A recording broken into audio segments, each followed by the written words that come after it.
എല്ലാവർക്കും നമ്മുടെ പുതിയ വീഡിയോയിലേക്ക് സ്വാഗതം. ഇന്നത്തെ നമ്മുടെ റെസിപ്പി ഈസി ആയിട്ട് നമുക്ക് ചെയ്തിട്ട് എടുക്കാൻ പറ്റിയ എന്നാൽ അടിപൊളി ടേസ്റ്റി ആയിട്ടുള്ളൊരു പുഡിംഗ് ആണ് കേട്ടോ. എന്തെങ്കിലും സൽക്കാരങ്ങളൊക്കെ നമുക്ക് കുറഞ്ഞ ചിലവിൽ ക്രീമോ കണ്ടൻസ്ഡ് മിൽക്കോ ചൈന ഗ്രാസോ ജലാറ്റിനോ ഒന്നും ഉപയോഗിക്കാതെ തന്നെ നല്ല ടേസ്റ്റി ആയിട്ടും അതുപോലെ തന്നെ കാണാനാണെങ്കിൽ നല്ല ഭംഗിയായിട്ട് ചെയ്തിട്ട് എടുക്കാൻ പറ്റിയൊരു പുഡിംഗ് ആണിത്. അപ്പം നമുക്ക് വേഗം തന്നെ റെസിപ്പിയിലേക്ക് പോകാം. കൂടാതെ ഈ ഒരു വീഡിയോ കണ്ടുകൊണ്ടിരിക്കുന്ന സമയത്ത് നിങ്ങൾക്ക് ഇഷ്ടപ്പെടുവാണെങ്കിൽ മറക്കാതെ തന്നെ ആ ഒരു ലൈക്ക് ബട്ടണും കൂടെ ഒന്ന് ക്ലിക്ക് ചെയ്യണേ. ചാനൽ ഇതുവരെയായിട്ട് സബ്സ്ക്രൈബ് ചെയ്തിട്ടില്ലെങ്കിൽ ഒന്ന് സബ്സ്ക്രൈബ് ചെയ്ത് സപ്പോർട്ടും കൂടി ചെയ്യുക.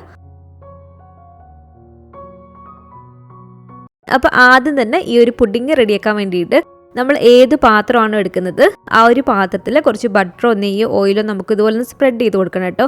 ഒരുപാടൊന്നും വേണ്ട, വളരെ കുറച്ച് മാത്രം മതി. ഞാനിപ്പോൾ ഇവിടെ ഈ ഒരു ചെറിയ റൗണ്ട് ഇതുപോലെ ഈ ഒരു സ്റ്റീൽ പാത്രമാണ് കേട്ടോ എടുത്തിരിക്കുന്നത്.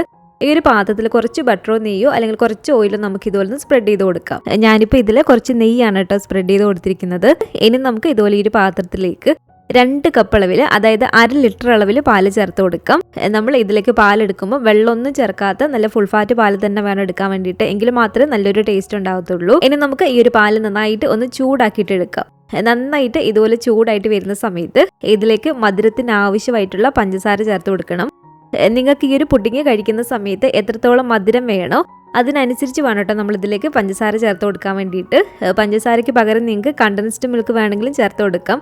കണ്ടൻസ്ഡ് മിൽക്കാണ് ചേർക്കുന്നതെങ്കിൽ കുറച്ചും കൂടി നല്ലൊരു ടേസ്റ്റ് കിട്ടും. ഞാനിപ്പോൾ ഇതിലേക്ക് ഏകദേശം ഒരു 1/2 കപ്പ് എടുത്ത് പഞ്ചസാര ചേർത്ത് കൊടുത്തിട്ടുണ്ട്. ഈ ഒരു പഞ്ചസാരയും ചേർത്ത് കൊടുത്ത് ഒരു മീഡിയം ടു ലോ ഫ്ലെയിമിലിട്ട് നമ്മളൊരു 5 മിനിറ്റോളം നന്നായിട്ടൊന്ന് ഇളക്കി കൊടുക്കണം കേട്ടോ. ഇനി നമുക്ക് ഇതിലേക്ക് ചേർത്ത് കൊടുക്കേണ്ടത് 1 ടീസ്പൂൺ അളവിൽ ഒന്നെങ്കിൽ വാനില പൗഡർ ചേർത്ത് കൊടുക്കാം, അല്ലെങ്കിൽ ഇതുപോലെ വാനില എസൻസ് ചേർത്ത് കൊടുക്കാം. 1 ടീസ്പൂൺ ആണ് കേട്ടോ ചേർത്ത് കൊടുത്തിരിക്കുന്നത്. ഇനി ഈ ഒരു വാനിലയുടെ ഒരു ഫ്ലേവറിന് പകരം നിങ്ങൾക്ക് പിസ്ത എസൻസോ അല്ലെങ്കിൽ ബട്ടർ സ്കോച്ചിന്റെ എസൻസോ ഒക്കെ വേണമെങ്കിൽ ചേർത്ത് കൊടുക്കാനാണ് കേട്ടോ. ഇനി നമുക്ക് ഇതിലേക്ക് വേണ്ടത് ഇതുപോലെ ഒരു 3.25 ടേബിൾ സ്പൂൺ അളവിൽ മൈദയാണ് കേട്ടോ. ഇതിലേക്ക് നമുക്ക് കുറച്ച് പാൽ ഒഴിച്ച് കൊടുത്തിട്ട് ഒട്ടും തന്നെ കട്ടകളില്ലാതെ ഒന്ന് മിക്സ് ചെയ്തിട്ട് എടുക്കാം. അപ്പോൾ ഇതുണ്ടല്ലേ, ഒട്ടും തന്നെ കട്ടകളില്ലാതെ ഇതുപോലെ ഞാനൊന്ന് മിക്സ് ചെയ്തെടുത്തിട്ടുണ്ട്. അതുപോലെ തന്നെ ഇനി നമുക്ക് ഇതിലേക്ക് വേണ്ടത് ഒരു 4.5 ടേബിൾ സ്പൂൺ അളവിൽ കോൺഫ്ലോർ ആണ്. ഇതിലേക്ക് നമുക്ക് കുറച്ച് പാലൊഴിച്ച് കൊടുത്തിട്ട് ഒട്ടും തന്നെ കട്ടകളില്ലാതെ ഇതുപോലെ ഒന്ന് മിക്സ് ചെയ്തെടുത്തിട്ടുണ്ട്. ആദ്യം ഈ ഒരു മൈദയുടെ ഈ ഒരു മിക്സ് ഈ ഒരു പാലിലേക്ക് ഒഴിച്ചു കൊടുത്തിട്ടുണ്ട്. അതുപോലെ തന്നെ വീണ്ടും നന്നായിട്ട് ഇതുപോലെ ഇളക്കി ആ ഒരു കോൺഫ്ലോറിന്റെ മിക്സും കൂടെ ഈ ഒരു പാലിലേക്ക് ഞാൻ ഒഴിച്ചു കൊടുത്തിട്ടുണ്ട്. എന്നിട്ട് നമ്മളൊരു മീഡിയം ടു ലോ ഫ്ലെയിമിലിട്ട് കൊടുത്തിട്ട് നന്നായിട്ട് ഇതൊന്ന് ഇളക്കിയിട്ട് എടുക്കണം. കുറച്ച് സമയത്തിനുള്ളിൽ തന്നെ ഇത് അത്യാവശ്യം നന്നായിട്ട് തിക്കായിട്ട് വരും കേട്ടോ. അപ്പോൾ ഒരുപാട് തീ അങ്ങ് കൂട്ടിയിട്ട് കൊടുക്കരുത്. ഒരു മീഡിയം ടു ലോ ഫ്ലെയിമിലിട്ട് കൊടുത്തിട്ട് നന്നായിട്ട് ഇതുപോലെ ഒന്ന് ഇളക്കിയിട്ട് എടുക്കുക. കട്ടകൾ എന്തെങ്കിലും ഉണ്ടെങ്കിൽ പോകാൻ വേണ്ടിയിട്ട് ഇതുപോലൊരു വിസ്ക് വെച്ചിട്ട് ഇളക്കുകയാണെങ്കിൽ കുറച്ചും കൂടി നന്നായിരിക്കും. അപ്പോൾ ഇതുപോലെ നമുക്കൊന്ന് ഇളക്കിയിട്ട് എടുക്കാം. ഇതിപ്പോൾ അത്യാവശ്യം ഒന്ന് കുറുകി വരുന്നുണ്ട്. ഇതിലും കുറച്ചും കൂടി ഒന്ന് തിക്കായിട്ട് വരണം കേട്ടോ. അപ്പോൾ ഇത് കണ്ടില്ല, ഇതുപോലെ കുറച്ച് സമയം നമ്മൾ നന്നായിട്ടൊന്ന് ഇളക്കി കൊടുത്ത് കഴിയുമ്പോഴത്തേക്കും ഈ ഒരു പരുവത്തിന് നമുക്കൊന്ന് കുറുകി കിട്ടും. ഇതാണ് ഇതിൻ്റെ ഒരു കറക്റ്റ് ഒരു പാകം. ഇതുപോലെ നന്നായി കുറുകി വന്നാൽ ഇനി നമുക്ക് ഫ്ലെയിം അങ്ങ് ഓഫ് ചെയ്ത് കൊടുക്കാം. ഫ്ലെയിം ഓഫ് ചെയ്തതിന് ശേഷം ഇതിലേക്ക് നമുക്ക് ചേർത്ത് കൊടുക്കേണ്ടത് ഒരു 25 ഗ്രാം അളവിൽ ബട്ടറാണ് കേട്ടോ. ബട്ടർ നമ്മൾ ഇതിലേക്ക് ചേർത്ത് കൊടുക്കുമ്പോൾ ഉപ്പില്ലാത്ത ബട്ടർ തന്നെ വേണം കേട്ടോ ചേർത്ത് കൊടുക്കാൻ വേണ്ടിയിട്ട്. അപ്പോൾ ഒരു 25 ഗ്രാം അളവിൽ ബട്ടറും കൂടി ഇട്ട് കൊടുത്തിട്ട് നന്നായിട്ട് ഇതുപോലെ ഇളക്കിയിട്ട് എടുക്കുക. ഈ ഒരു മിക്സ് നല്ല ചൂടായിട്ട് തന്നെ ഇരിക്കല്ലേ, അപ്പോൾ ഒരു ബട്ടർ പെട്ടെന്ന് തന്നെ അങ്ങ് ഉരുകി വന്നോളും. അപ്പോൾ ഈ ഒരു ബട്ടർ ഉരുകി വരുന്നിടം വരെ നന്നായിട്ട് നമ്മൾ ഇതുപോലെ ഒന്ന് ഇളക്കിയിട്ട് എടുക്കുക. ഇതാണല്ലേ, ബട്ടറും ചേർത്ത് ഇതുപോലെ നന്നായിട്ട് ഇളക്കി ആ ഒരു ബട്ടറൊക്കെ നന്നായിട്ടൊന്ന് മെൽറ്റായി വന്നിട്ടുണ്ട്. ഇനി നമ്മൾ നേരത്തെ ഒരു നെയ്യൊക്കെ പുരട്ടി വെച്ചിരുന്ന ആ ഒരു പാത്രത്തിലേക്ക് ഇതുപോലെ ഒന്ന് ഒഴിച്ചു കൊടുക്കാം. അതുപോലെ തന്നെ നമ്മളിത് ഒഴിച്ചു കൊടുക്കുന്നത് നല്ല ചൂടോട് കൂടിയിട്ട് തന്നെ വേണം കേട്ടോ. അപ്പോൾ ഒരു ചൂടോട് കൂടിയിട്ട് ഇതുപോലെ എല്ലാ പാത്രത്തിലും ഞാൻ ഒഴിച്ചു കൊടുത്തിട്ടുണ്ട്. അപ്പോൾ ഇത് നന്നായി സെറ്റായി തണുത്ത് വരുന്നിടം വരെ നമുക്ക് ഫ്രിഡ്ജിലേക്ക് എടുത്ത് വെച്ച് കൊടുക്കാം. ഏകദേശം ഒരു 2 മണിക്കൂർ കൊണ്ടൊക്കെ നമുക്കിത് ഉറച്ച് കിട്ടും. പക്ഷെ നന്നായിട്ട് തണുത്തതിന് ശേഷം എടുക്കുന്നതാണ് കേട്ടോ നല്ലത്. എങ്കിൽ അതിൻ്റെ ഒരു കറക്റ്റ് ടേസ്റ്റ് അറിയാൻ പറ്റത്തുള്ളൂ. നന്നായി തണുത്തതിന് ശേഷം മാത്രം നമ്മളിത് എടുക്കുക. ഇനി നമുക്കിതിലേക്ക് വേണ്ടത് ഇതുപോലെ കുറച്ച് നിലക്കടലയാണ്. ഞാനിപ്പോൾ ഇതിവിടെ റോസ്റ്റ് ചെയ്തെടുത്തിരിക്കുന്ന നിലക്കടലയാണ്. നമ്മൾ ഈ ഒരു നിലക്കടല റോസ്റ്റ് ചെയ്തിട്ട് എടുക്കുന്ന സമയത്ത് ഉപ്പില്ലാതെ വേണം കേട്ടോ റോസ്റ്റ് ചെയ്യാൻ വേണ്ടിയിട്ട്. ഉപ്പോട് കൂടിയിട്ട് നമ്മൾ റോസ്റ്റ് ചെയ്തിട്ട് എടുക്കരുത്. ഉപ്പോട് കൂടിയിട്ട് നമ്മൾ ഈ ഒരു നിലക്കടല റോസ്റ്റ് ചെയ്തെടുത്താൽ ആ ഒരു ഉപ്പ് രസം ഉണ്ടാവും ഈ ഒരു പുഡിങ്ങിൽ. ഇതിന് നമുക്ക് ചെറിയ ചെറിയ കഷ്ണങ്ങളാക്കി ഒന്ന് നുറുക്കിയെടുക്കണം. അപ്പോൾ ഒരു പാത്രത്തിലോ അല്ലെങ്കിൽ ഒരു ബട്ടർ പേപ്പറിലോ ഇട്ട് കൊടുത്തിട്ട് ഇതുപോലെ നമ്മളൊരു ചപ്പാത്തി കോല് വെച്ചിട്ടൊന്ന് അടിച്ചു കൊടുത്താലും മതി, അല്ലെങ്കിൽ കത്തി ഉപയോഗിച്ചിട്ട് നമ്മൾ ചെറിയതായിട്ടൊന്ന് നുറുക്കിയെടുത്താലും മതി. ഇത് കണ്ടില്ല, ഇതുപോലെ നമുക്ക് ചെറിയ ചെറിയ കഷ്ണങ്ങളാക്കി ഒന്ന് നുറുക്കിയെടുക്കണം. ഇനി നമുക്ക് ഇതുപോലെ ഒരു പാത്രത്തിൽ കുറച്ച് വെള്ളം ഒഴിച്ചു കൊടുക്കാം കേട്ടോ. ഈ ഒരു വെള്ളം ചൂടായിട്ട് വരുന്ന സമയത്ത് ഈ ഒരു പാത്രത്തിന്റെ മുകളിൽ ഇങ്ങനെ ഒരു പാത്രം ഞാനൊന്ന് ഇറക്കി വെച്ച് കൊടുത്തിട്ടുണ്ട്. ആ ഒരു വെള്ളത്തിൽ നമ്മൾ ഇറക്കി വെച്ച് കൊടുത്ത ഒരു പാത്രം മുട്ടരുത്. ആ ഒരു രീതിക്ക് വന്നിട്ട് നമ്മൾ വെച്ച് കൊടുക്കാൻ വേണ്ടിയിട്ട് ഞാനിപ്പോൾ ഇവിടെ ഇതുപോലെ കുറച്ച് മിൽക്ക് കോമ്പൗണ്ട് എടുത്തിട്ടുണ്ട്. അപ്പോൾ മിൽക്ക് കോമ്പൗണ്ട് നമ്മുടെ ഇല്ലെങ്കിൽ ചെറിയ പാക്കറ്റ് ഡയറി മിൽക്ക് ആണെങ്കിലും മതി കേട്ടോ. അപ്പോൾ ഇതുപോലെ നന്നായിട്ട് ഇറക്കി കൊടുത്ത് ഒരു മിൽക്ക് ചോക്ലേറ്റ് ഒക്കെ ഒന്ന് ഉരുകി വന്നിട്ടുണ്ട്. അപ്പോൾ ഇത് കണ്ടില്ല, ഇതുപോലെ ഈ ഒരു ലൂസ് പരുവത്തിനൊന്നായി വന്നാൽ ഇനി നമുക്ക് ഫ്ലെയിം അങ്ങ് ഓഫ് ചെയ്ത് കൊടുക്കാം.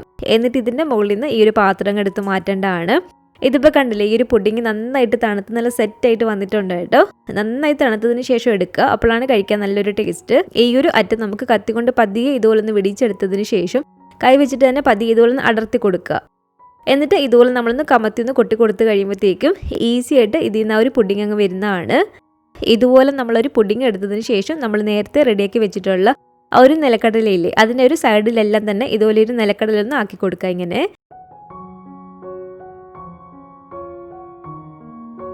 അപ്പോൾ ഇത് കണ്ടില്ലേ, എല്ലാത്തിലും തന്നെ ഇതുപോലെ ഒരു നിലക്കടല ഞാൻ സൈഡിലൊന്നാക്കി കൊടുത്തിട്ടുണ്ട്.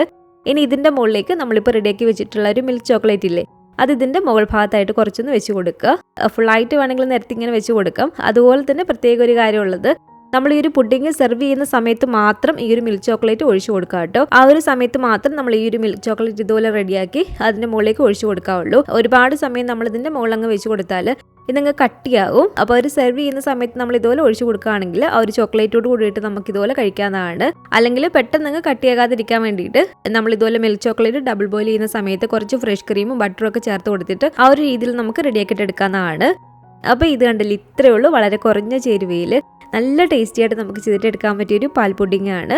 അപ്പോൾ ഇതുപോലെ നിങ്ങൾ ഉണ്ടാക്കി നോക്കിയിട്ടില്ലെങ്കിൽ തീർച്ചയായിട്ടും ട്രൈ ചെയ്ത് നോക്കുക കേട്ടോ. അപ്പോൾ ഈ ഒരു വീഡിയോയെക്കുറിച്ചുള്ള നിങ്ങളുടെ അഭിപ്രായങ്ങളൊക്കെ ഒന്ന് കമൻറ്റ് ചെയ്യുക. ഇതിന് മുമ്പ് നിങ്ങൾ ഉണ്ടാക്കി നോക്കിയിട്ടുണ്ടെങ്കിൽ ഒന്ന് കമൻറ്റ് ചെയ്യണേ. അപ്പോൾ ഇന്നത്തെ നമ്മുടെ ഈ ഒരു വീഡിയോ ഇഷ്ടപ്പെട്ടെങ്കിൽ മറക്കാതെ തന്നെ ഒരു ലൈക്ക് ബട്ടണും കൂടെ ഒന്ന് ക്ലിക്ക് ചെയ്യണേ. നിങ്ങളുടെ ഫാമിലിയും ഫ്രണ്ട്സും ഒക്കെ ആയിട്ട് നമ്മുടെ ഈ ഒരു വീഡിയോ ഒന്ന് ഷെയർ ചെയ്ത് കൊടുക്കുക. പുതിയതായിട്ട് ഈ ഒരു ചാനൽ ആരെങ്കിലും കാണുന്നുണ്ടെങ്കിലും ഇതുവരെയായിട്ടും ഈ ഒരു ചാനൽ സബ്സ്ക്രൈബ് ചെയ്തിട്ടില്ലെങ്കിലും താഴെ കാണുന്ന ഒരു സബ്സ്ക്രൈബ് ബട്ടണും കൂടി ഒന്ന് പ്രസ് ചെയ്ത് സപ്പോർട്ട് ചെയ്യണേ. കൂട്ടത്തിൽ കാണുന്ന ബെൽ ഐക്കണും കൂടെ ഒന്ന് ക്ലിക്ക് ചെയ്ത് അതിൽ ഓൾ എന്നൊരു ഓപ്ഷൻ തന്നെ കൊടുക്കുകയാണെങ്കിൽ ഞാൻ പുതിയ റെസിപ്പികളൊക്കെ ഇടുന്ന സമയത്ത് നിങ്ങൾക്ക് അതിൻ്റെ നോട്ടിഫിക്കേഷൻ കിട്ടുന്നതായിരിക്കും. ഇൻഷാ അല്ലാഹ് വീണ്ടും നമുക്കിതുപോലെ നല്ലൊരു റെസിപ്പി ആയിട്ട് കാണാം.